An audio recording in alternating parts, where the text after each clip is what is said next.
Pamiarsa sawatara pengrauh bencana ni Benin Wewidangan Badung ring pengawit Desember. Sorohnyane sekadi tanah embit miwah taru runtuh. Santukan rauh mangkin sampun ngeranjing sasih sabeh.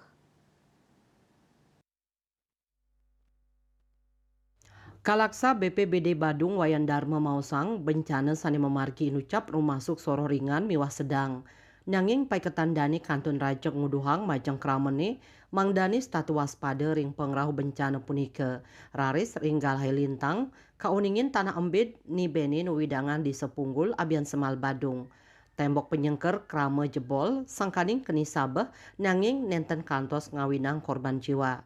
Krama sanin wenang wangunan inucap ide bagus madipuja kauningin mamocol material.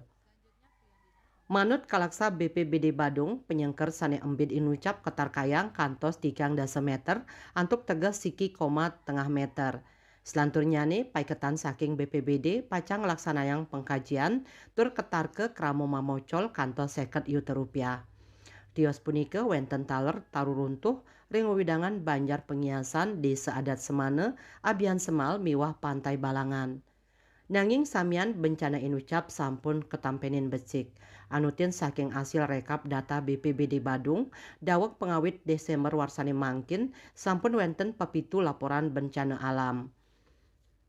Pai ketandane narkayang kantun wenten bencana sani durung kelaporang. Rite pengan mangkin pai ketandane taler ngaptiang majeng krame mangdane ngedohin kuentenan taru utawi munggel taru sani dangan ngawinang baye sani tumbuh ring pekarangan. Parwata Bali Pos nguningayang.